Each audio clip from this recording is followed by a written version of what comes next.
Hola cibernautas, ¿cómo estáis? Bien. En el vídeo de hoy no os voy a dar la chapa porque lo que veréis es al propio Elon Musk hablando de sus proyectos. En este vídeo no entraré en terrenos personales ni biográficos, sino solamente en su trabajo y su forma de pensar. Presupongo que ya conocéis más o menos lo que está haciendo, porque en este canal hemos hablado de sus planes e innovaciones. ¿Es un visionario? ¿Un excéntrico? ¿Un charlatán? Eso es algo que deberéis responder vosotros mismos en función de lo que está llevando a cabo y sus logros de momento conseguidos. Independientemente de lo que os parezca este buen hombre, espero que valoréis el esfuerzo de haber reunido tantas declaraciones suyas subtituladas al español, porque no ha sido fácil. Sin más preámbulos, ¡vamos a empezar!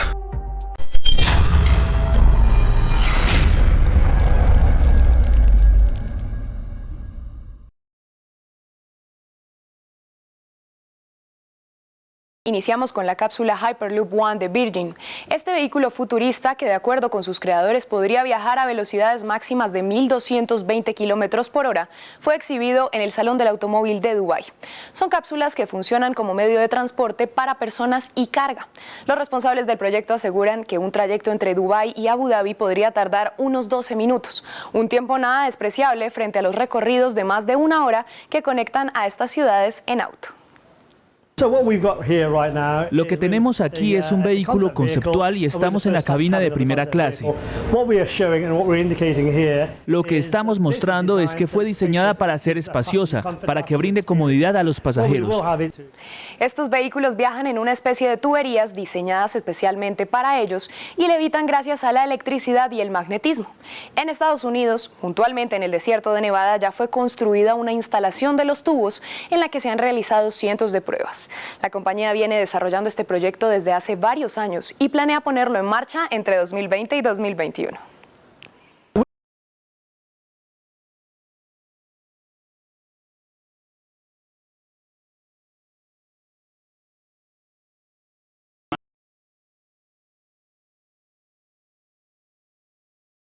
Three, two, one, zero, ignition.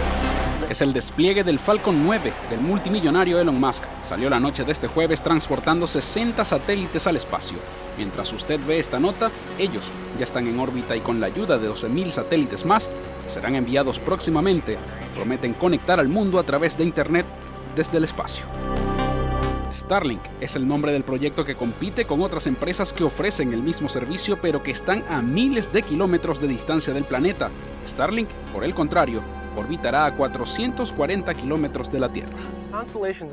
Las constelaciones en órbita terrestre baja representan un cambio radical en la industria de las telecomunicaciones, porque los satélites son más pequeños, más económicos de construir y más fáciles de reemplazar. Y con esa inversión menor en comparación con otras empresas, Starlink pretende ofrecer internet de alta velocidad y sin interrupciones a los lugares del mundo donde ya existe conectividad, pero también a los sitios más remotos del planeta. Una vez todos los satélites de Starlink estén en órbita y el servicio ofrecido por SpaceX se comercialice, se calcula que Elon Musk podría percibir $30.000 millones anuales, es decir, unas 10 veces más de lo que gana hoy por su empresa aeroespacial. Starlink es crucial para los planes del empresario multimillonario porque necesita una fuente adicional de ingresos para lograr sus ambiciones más grandiosas, incluida la construcción de una nave estelar para llevar a los clientes a la Luna y finalmente colonizar Marte.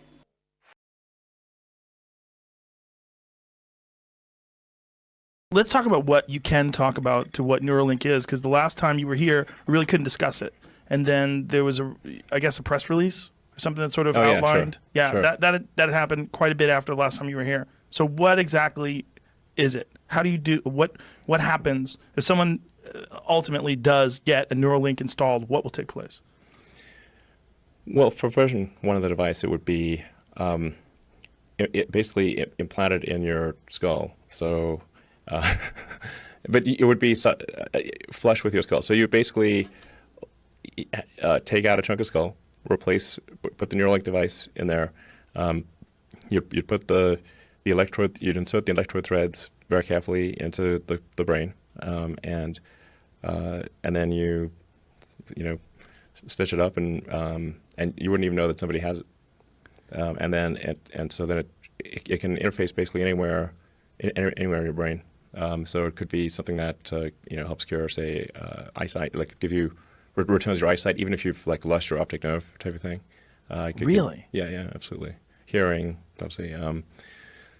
Pretty much anything that it could, in principle, fix almost anything that is wrong with the brain, and it could restore limb functionality. So if you've got interface into the motor cortex and then an implant that's that's like a microcontroller in your muscle groups, you could then create a sort of a neural shunt that restores somebody who's a quadriplegic to full functionality.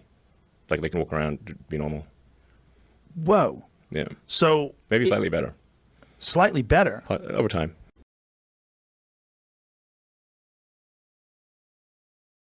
And then the other point is we have to have sustainable means of power generation anyway, electricity generation. So given that we have to solve sustainable electricity generation, then it makes sense for us to have electric cars as the mode of transport.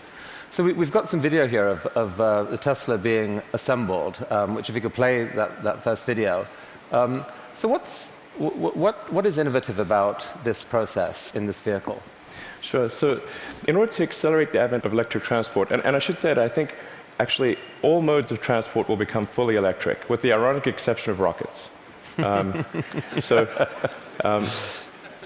just no way around Newton's third law. The question is, how do you accelerate the advent of electric transport? And in order to do that for cars, you have to come up with a really energy-efficient car.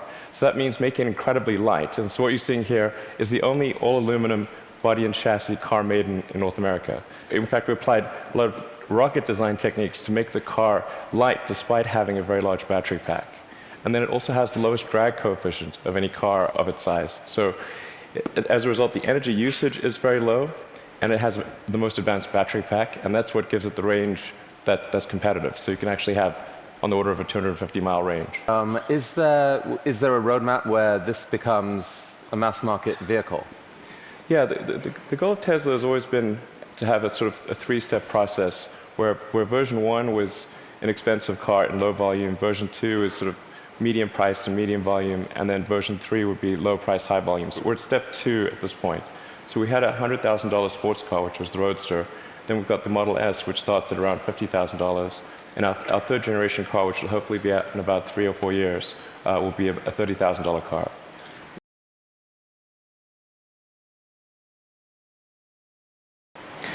Well, I'm confident that solar will beat everything, hands down, including natural gas. How? It must, actually.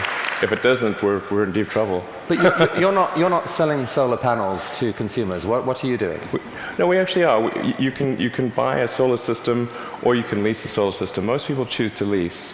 And the thing about solar power is that it doesn't have any feedstock or operational costs. So once it's installed, it's just there. It works for decades. It'll work for probably a century.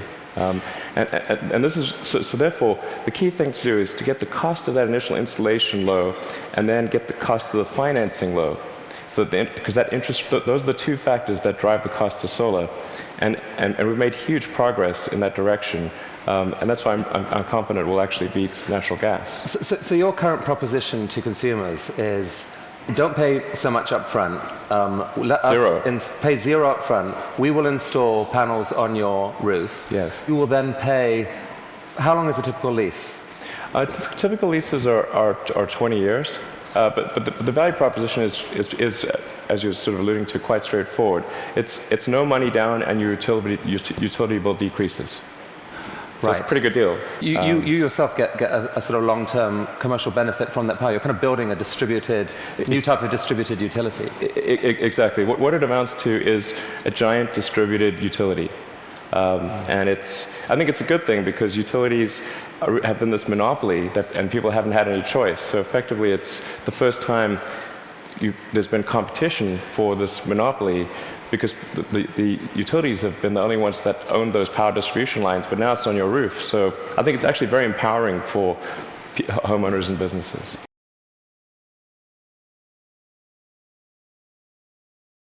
The goal of SpaceX is to try to advance rocket technology, and in particular to try to crack a problem that I think is vital for humanity to become a spacefaring civilization, which is to have a rapidly and fully reusable rocket. Would humanity become a spacefaring civilization? So that was a dream of yours in a way from a young age, or like you dreamed of Mars and beyond? I did build rockets when I was a kid, but I didn't think I'd be involved in this. It was really more from the standpoint of what are the things that need to happen in order for the future to be an exciting and inspiring one. And I really think there's a fundamental difference if you sort of look into the future between a humanity that is a spacefaring civilization that's out there exploring the stars on multiple planets.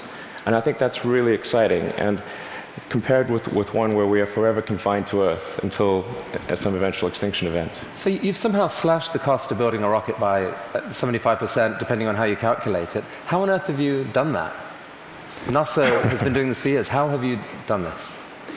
Well, we've made significant advances in the technology of the airframe, the engines, the electronics, and the launch operation. I mean, there's a long list of innovations that we've come up with there. That they're a little difficult to communicate in this talk, but because, not least because you could still get copied, right? I mean, you haven't patented this stuff. It's really interesting to me. You didn't patent because you think it's more dangerous to patent than not to patent. Since our primary competitors are national governments, the enforceability of patents is questionable. It's really interesting. But the big innovation is still ahead, and you're working on it now. Tell us about this. Right. So the big innovation. In fact, let's roll that video, and you can talk us through it. What's happening here? Absolutely. So the thing about rockets is that they're all expendable. All rockets that fly today are fully expendable. The space shuttle was an attempt at a reusable rocket, but even the main tank of the space shuttle was thrown away every time.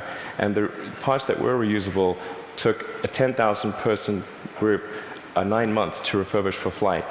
So the space shuttle ended up costing $1 billion per flight. Obviously, that doesn't work very well for... So what just happened there? We just saw something land? That's right. So it's important that the rocket stages be able to come back, to be able to return to the launch site and be ready to launch again within a matter of hours. Wow. Yeah. Reusable rocket. Yes.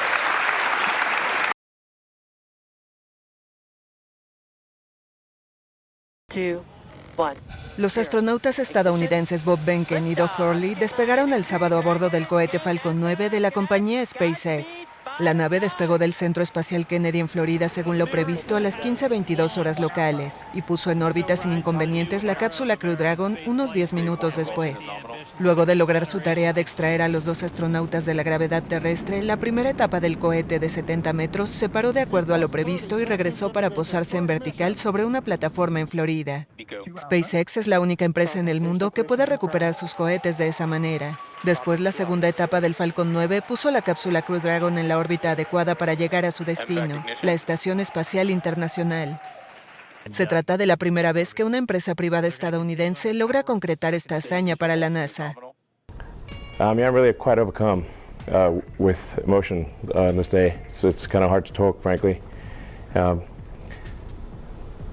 been 18 years working towards this goal, so it's hard to believe that it's happened. And we haven't quite yet docked at the space station, and of course we need to bring them back safely, and we need to repeat these missions and have this be a regular occurrence. So it's a lot of work to do, but it's just incredible. I think this is something that everyone, this is a craft made by humans, for humans. This is like something that I think humanity should be excited about and proud of occurring on this day. A tremendous accomplishment for SpaceX in partnership with NASA and a number of critical suppliers. In fact, if I think about the total number of people involved in making this mission successful, it probably adds up to 100,000. So I'd just like to express a word of appreciation and congratulations again to everyone involved in making this successful.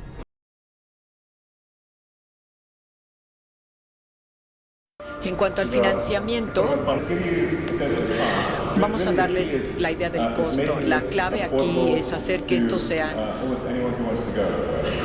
accesible prácticamente para quien quiera ir. Y en base a esta arquitectura, habría que optimizar el tiempo y los primeros viajes resultarían muy costosos. Pero la arquitectura permitiría un costo por boleto de menos de $200,000 o quizá hasta $100,000. Bueno, esperamos realmente tener un flujo de fondos neto después del lanzamiento de los cohetes y después de poder transferir a la persona desde la estación espacial. Yo sé que hay mucha gente en el sector privado que están interesados en ayudar a financiar y creo que a medida que vayamos mostrando que todo esto es posible y que esto es un sueño real, no solo un sueño, sino que pueda convertirse en una realidad, creo que el apoyo va a convertirse como en una bola de nieve que aumentará cada vez. Y la razón principal por la que yo estoy acumulando activos a nivel personal es justamente para financiar esto. O sea, yo no tengo ninguna otra motivación para acumular activos a nivel personal salvo para poder aportar lo más posible para que esta vida multiplanetaria se vuelva una posibilidad. The question here is a lot of experts in AI don't share the same level of concern that you do about the dangers of AI. Fools. What Famous last words. What specifically do you believe that they don't?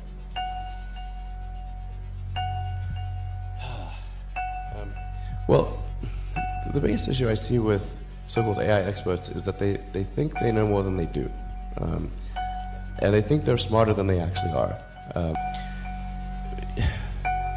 This tends to plague smart people. They just can't, they define themselves by their intelligence, and they don't like the idea that a machine could be way smarter than them, so they discount the idea, which is fundamentally flawed. It's the wishful thinking situation.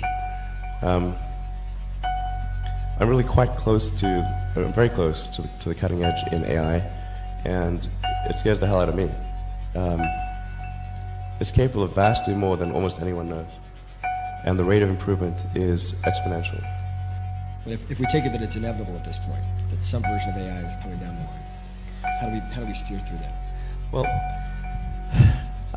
I'm not normally an advocate of regulation and oversight. I mean, I think one should generally err on the side of minimizing those things. But this is a case where you have a very serious danger to the public. And so therefore there needs to be a public body that has insight and then oversight on to confirm that everyone is developing AI safely. This is extremely important. I think the danger of AI is much greater than the danger of nuclear warheads by a lot. And nobody would suggest that we allow anyone to just build nuclear warheads if they want. That would be insane. And mark my words, AI is far more dangerous than nukes. Far. So why do we have no regulatory oversight? This is insane. I'm not really all that worried about the short-term stuff. Things that are, like narrow AI is not a species level risk. It will result in dislocation, in lost jobs and sort of better weaponry and that kind of thing. But it is not a fundamental species level risk, whereas digital superintelligence is. So it's really all about laying the groundwork to make sure that if humanity collectively decides that creating digital superintelligence is the right move, then we should do so very, very carefully. Very, very carefully.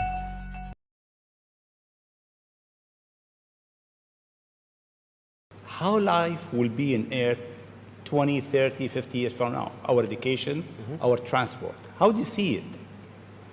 Well, I think this is one of those things that's quite difficult to predict. When you think of, say, the first controlled powered flight was 1903 with the Wright brothers. And then 66 years later, we put the first people on the moon. I mean,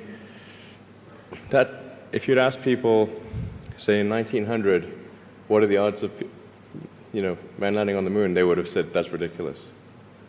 And if you try to talk to them about the internet, they would not even know what the heck what are you even talking about? Like, this sounds so crazy. But today, with a $100 device, you can video conference with anyone in the world, on the other side of the world. And if you have a Wi-Fi connection, it's basically free. Free to have an instant visual communication with anyone, or even with millions of people. With social media, you can communicate to millions of people simultaneously. And you can Google something and ask any question. It's like an oracle of wisdom that you can ask almost any question and get an instant response. It would have been incredibly difficult to predict these things in the past, even the relatively recent past. So I think the one thing that we can be quite certain of is that any predictions we make today for what the future will be like in 50 years will be wrong.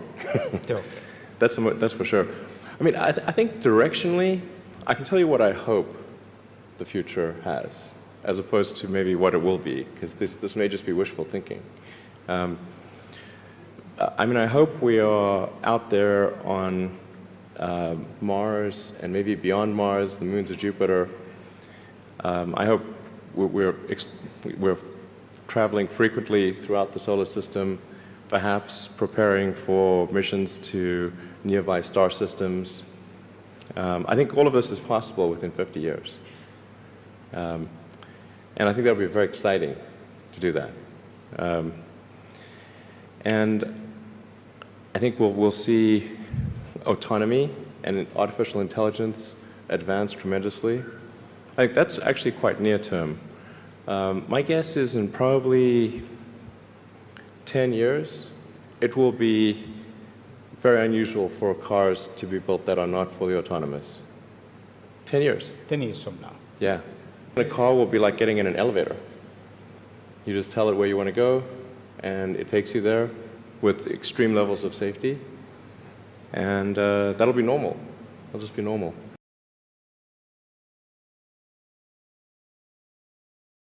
And how connected and interconnected is this technology going to be in our life? It will be, at some point, indistinguishable from reality. Where we'll lose this. We'll lose this. Like, you and I are just looking at each other through our eyes. I see you, you see me. I hope. You think so? I think you probably have regular eyes.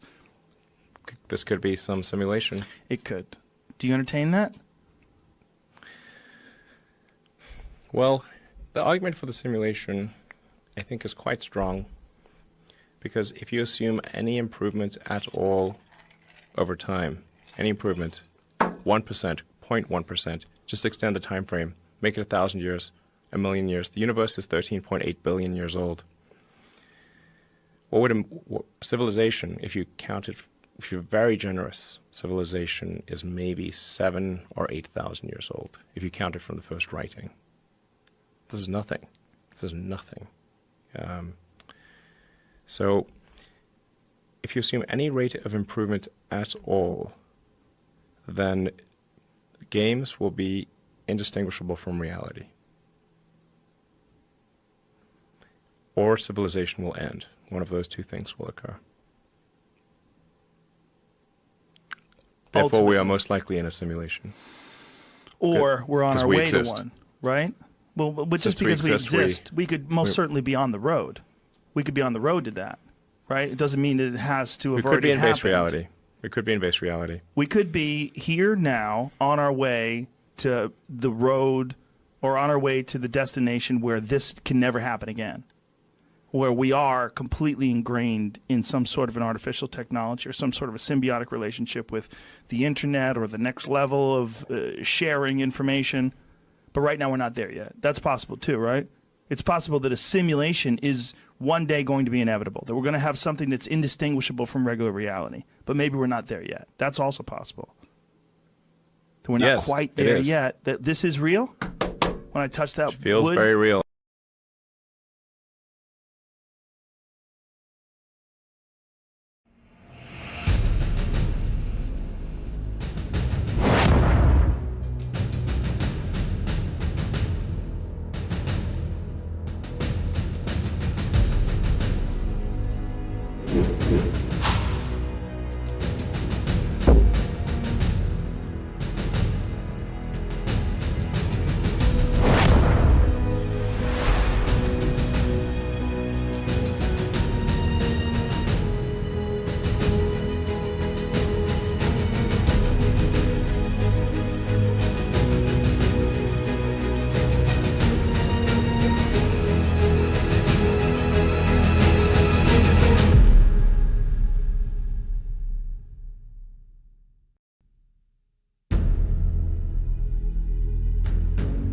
Bueno, pues hasta aquí algunas de las declaraciones de uno de los hombres más populares y polémicos que existen.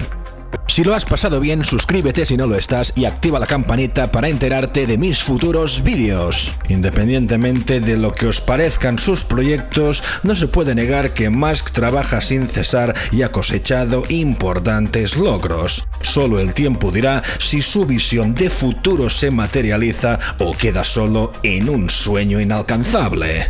Puedes dar tu opinión sobre este hombre en la caja de comentarios. Nada más por hoy y nos vemos próximamente.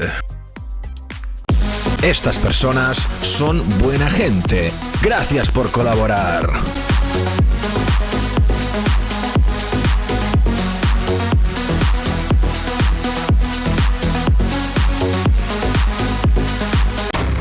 Si te ha gustado el vídeo, puedes suscribirte o hacer una visita a nuestra web. Me despido y recordad, futuro es ahora.